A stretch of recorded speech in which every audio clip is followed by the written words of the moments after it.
Hello folks, welcome back to Kotak stock Shala. मैं हूं देवांशी आशा।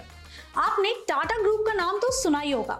ये ग्रुप सिर्फ अपने बिजनेस के लिए नहीं बल्कि उसके एथिक्स, ट्रस्ट और स्ट्रॉन्ग कॉर्पोरेट गवर्नेंस के लिए एक मिसाल मानी जाती है। लेकिन ये कॉर्पोरेट गवर्नेंस होता क्या है और एज एन इन्वेस्टर आप कैसे जान सकते हैं कि किसी कंपनी का गवर्नेंस स्ट्रॉन्ग है या नहीं?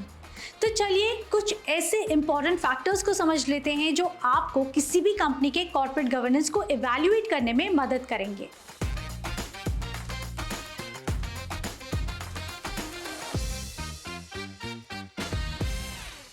सबसे पहले कॉर्पोरेट गवर्नेंस को समझ लेते हैं। तो आसान शब्दों में कॉर्पोरेट गवर्नेंस एक सिस्टम है जो डिसाइड करता है कि कंपनी कैसे ऑपरेट करती है, इसमें ट्रांसपेरेंसी कितनी है, अकाउंटेबिलिटी किसकी है और स्टेक होल्डर्स के प्रति फेयरनेस कितनी है, चाहे वो फिर एम्प्लॉय हो, शेयर होल्डर हो, सप्लायर हो या फिर सोसाइटी एज अ होल हो। स्ट्रॉन्ग कॉर्पोरेट गवर्नेंस से इन्वेस्टर्स और बाकी स्टेक होल्डर्स का भरोसा बढ़ता है और कंपनी की क्रेडिट वर्दीनेस भी बढ़ जाती है। Now let's understand the factors to evaluate a company's corporate governance. The first one is transparency and disclosure. Transparency is the foundation to a good governance.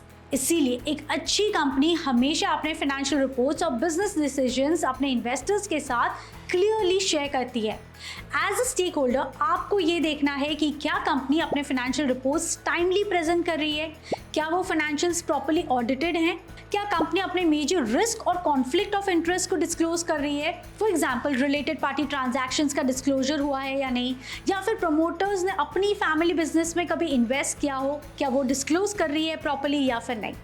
इन सवालों के जवाब जानने के लिए कंपनी के एनुअल रिपोर्ट्स, ऑडिट क्वालिटी और management commentary को review करना काफी जरूरी है। Second, board of directors do play an important role in the company. वो इंश्योर करते हैं कि कंपनी शेयर होल्डर्स के इंटरेस्ट में काम कर रही है। That's why strong, skilled, experience और डिवर्स बोर्ड होने से कंपनी बेहतर और इन्फॉर्म्ड डिसीजंस ले पाती है। साथ ही independent directors are like the watchdog of the company. वो मैनेजमेंट डिसीजंस को मॉनिटर करते हैं, कॉन्फ्लिक्ट ऑफ इंटरेस्ट को प्रिवेंट करते हैं और माइनॉरिटी शेयर होल्डर्स की जो राइट्स हैं उसे प्रोटेक्ट करने में हेल्प करते हैं। फाइनेंशियल स्टेटमेंट्स को रिव्यू करके इंश्योर करते हैं कि लीडरशिप अकाउंटेबल रहे all the time. Third, the share holder rights and voting control. अब किसी भी कंपनी में इन्वेस्ट करने से पहले चेक करें कि किसी एक प्रमोटर या फिर एक पर्टिकुलर ग्रुप के पास डिसप्रपोर्शनेट वोटिंग पावर ना हो। साथ ही ये देखना भी जरूरी है कि माइनॉरिटी शेयर होल्डर्स को डिसीजन मेकिंग में फेयर से मिल रहा है या फिर नहीं। इन सब के अलावा ड्यूअल क्लास शेयर स्ट्रक्चर्स वाली कंपनी में ध्यान से इन्वेस्ट करना चाहिए। तो ड्यूअल क्लास स्टॉक्स यानी एक सेट ऑफ शेयर होल्डर्स होते हैं जिनको रेगुलर वोटिंग राइट्स मिलते हैं और दूसरे सेट ऑफ शेयर होल्डर्स होते हैं जिनको कम या फिर ज्यादा वोटिंग राइट्स मिलते हैं। जैसे Tata Motors and Tata motor DVR हुआ करता था, रेगुलर शेयर होल्डर्स के पास हर एक शेयर पे एक वोटिंग राइट था, जबकि डीवीआर यानी डिफरेंशिएटेड वोटिंग राइट्स वाले जो शेयर होल्डर्स थे उनके पास हर 10 शेयर पे एक वोटिंग राइट हुआ करता था। So that was lower voting rights.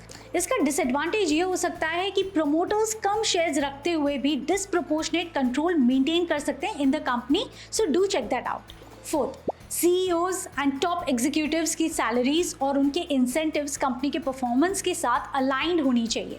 अगर कोई एक कंपनी है जो कंसिस्टेंटली लॉसेस रिपोर्ट कर रही है लेकिन फिर भी उसके जो एग्जीक्यूटिव्स हैं उनका कंपनसेशन हर साल इंक्रीज हो रहा है, then it can be considered to be a red flag.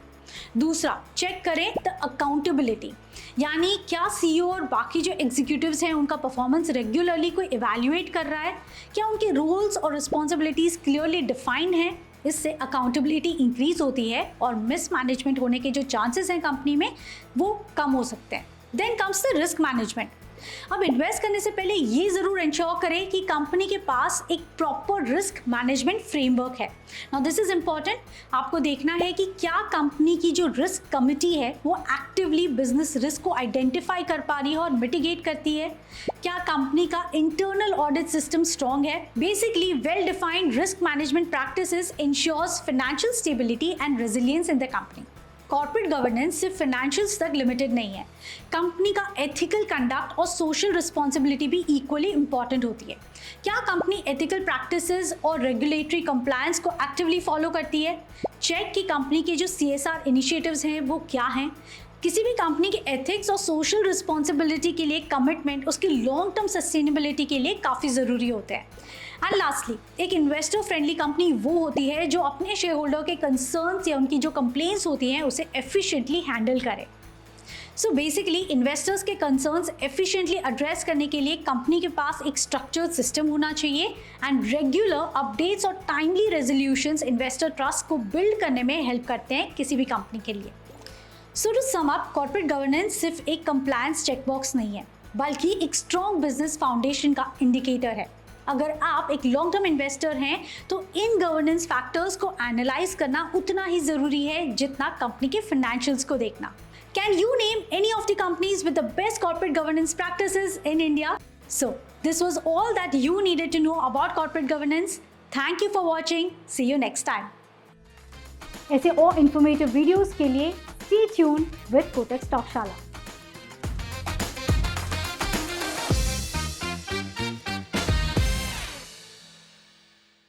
Investments in securities market are subject to market risks. Read all the related documents carefully before investing.